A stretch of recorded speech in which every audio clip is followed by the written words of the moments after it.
Welcome to today's important hearing examining the structural challenges facing the federal government's major health and retirement security programs.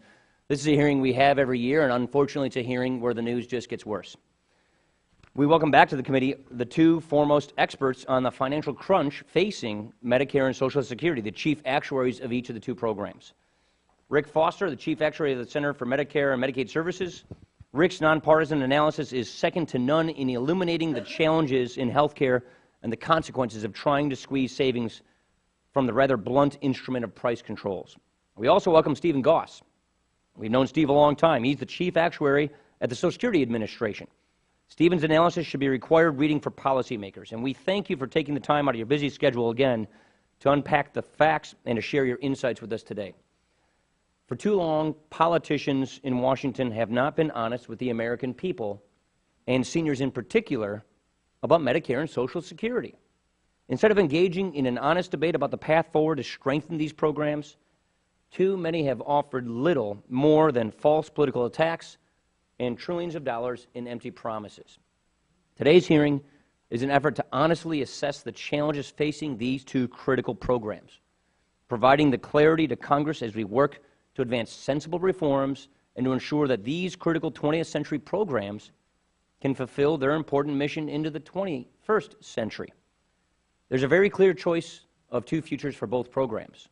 For Medicare, we can follow the path set by the President's health care law and the additional Medicare cuts called for in his most recent budget request. On this path, Medicare is rated to the tune of about $500 billion to fund a new open-ended entitlement, and the fate of seniors' care is left in the hands of 15 unelected, unaccountable bureaucrats in Washington. These bureaucrats are empowered to cut Medicare in ways that will result in restricted access and denied care for current seniors. Meanwhile, this path leaves Medicare bankrupt for future generations. Or we can chart a brighter future for Medicare.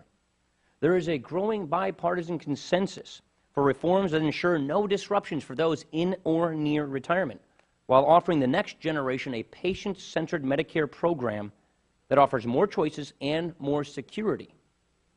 For Social Security, we can follow the path set by the President Obama's most recent budget request. Failing to meet the test for leadership that he himself established, the President has hedged and dodged, but has yet to advance credible solutions to shore up Social Security's fiscal imbalance. As the trustees have warned, the President's unserious approach to Social Security will result in serious consequences for seniors. An across-the-board 23% benefit cut when the trust fund is exhausted, which is scheduled to hit when those entering the system today are in the heart of their retirement. Or we can chart a brighter future for Social Security.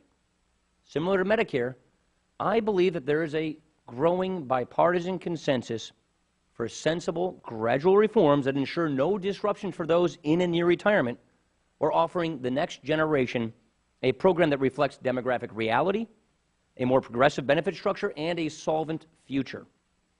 I thank my colleagues here at the Budget Committee for engaging in this spirited debate with mutual respect for one another and a shared commitment to make good on the promises of these critical programs.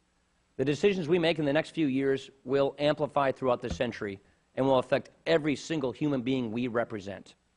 We look forward to the testimony of our two esteemed witnesses, but before I do, I'd like to yield to the ranking member, Mr. Van Hollen, for his opening statement.